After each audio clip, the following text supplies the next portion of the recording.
Okay, part three. Here we go. Sorry, I've been having some technical difficulties here. So we leave off at paragraph 97. Trump met alone with Pence. Pence still wouldn't do what Trump wants him to do on January 6th. This meeting's on January 5th. Trump says, I'm going to criticize you publicly. Trump's chief of staff, Mark Short, tells Pence's Secret Service detail that information. Paragraph 98 is important.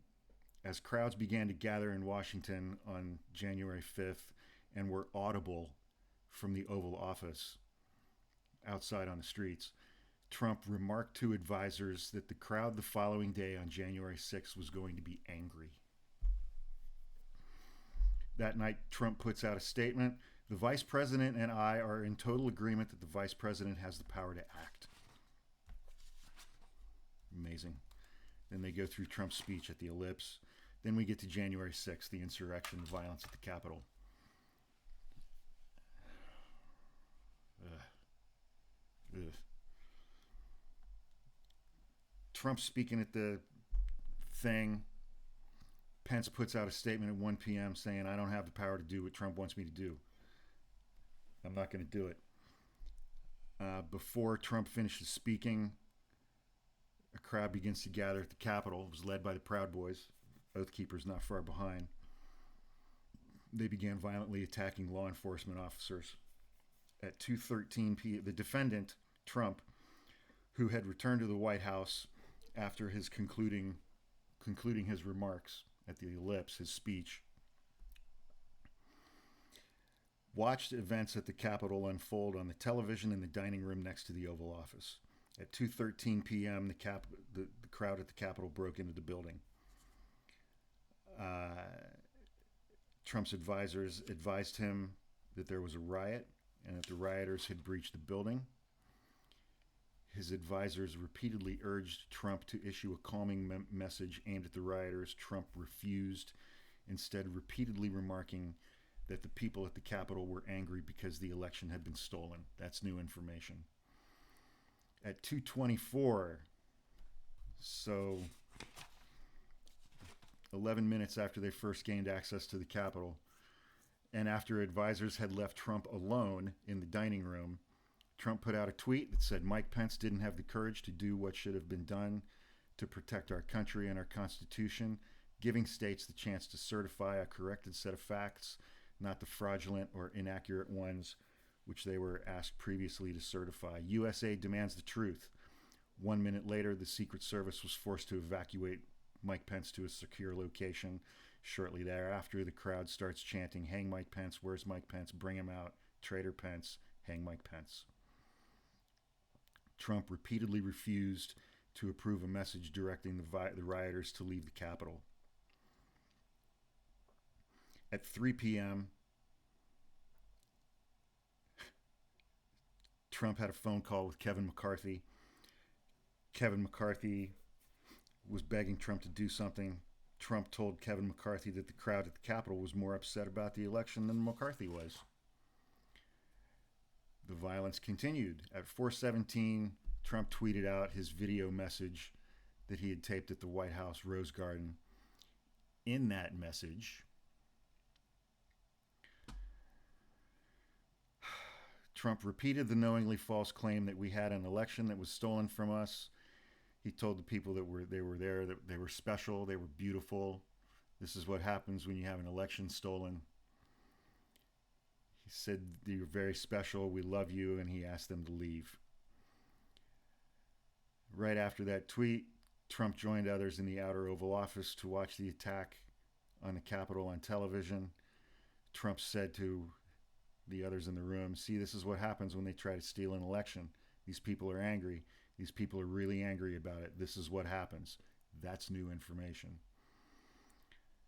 At 6:01, Trump tweeted, these are the things and events that happen when a sacred landslide election victory is so unceremoniously and viciously stripped away from great patriots who have been badly and unfairly treated for so long.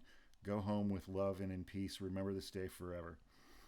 And he and Giuliani and John Eastman, after the crowd left the insurrection,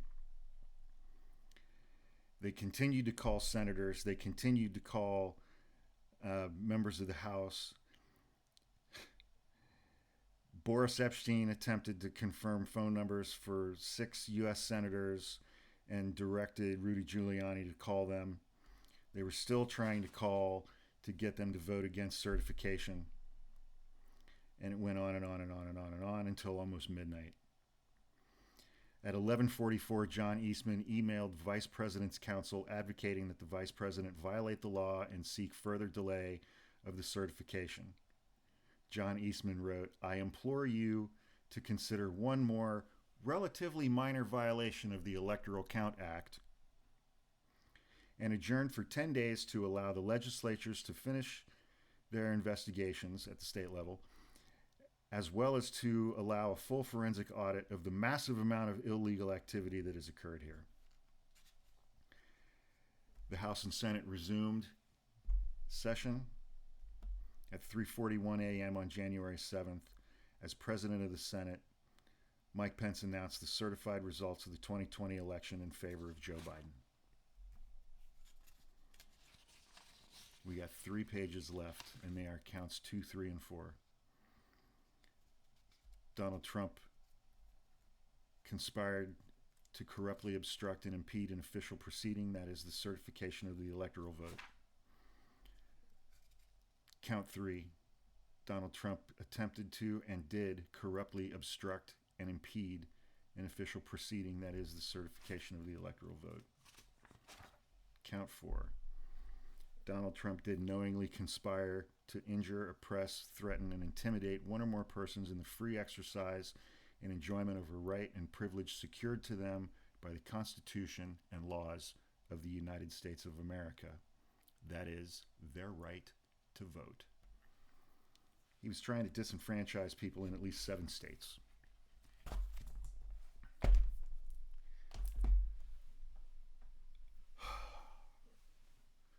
It's traumatizing to go through all of that stuff and read all of that stuff again, remembering that period of time, remembering election night.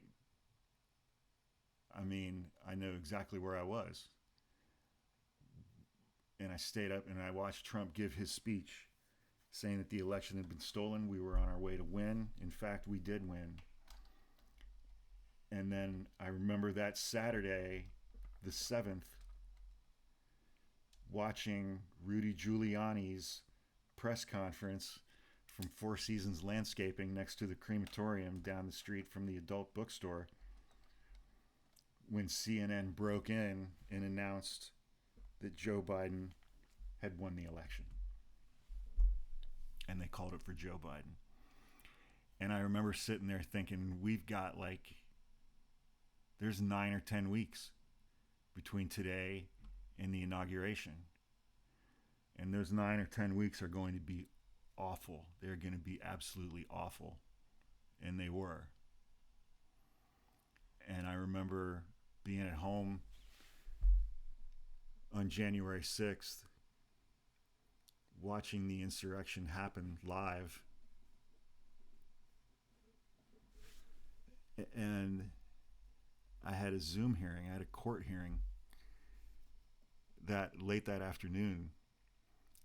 And I remember getting on with the judge and the other attorney, and I was like, are we just going to have this hearing? Like nothing's happening? Are we really going to do this? And we did. That hearing was at 3 o'clock, so it was 6 o'clock East Coast time, so the insurrection was basically over at that point. And so we had our little hearing, and then I got off the Zoom call and just sat there like, what just happened?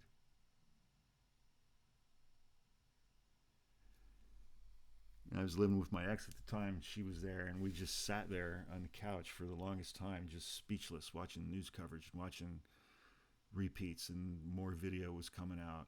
And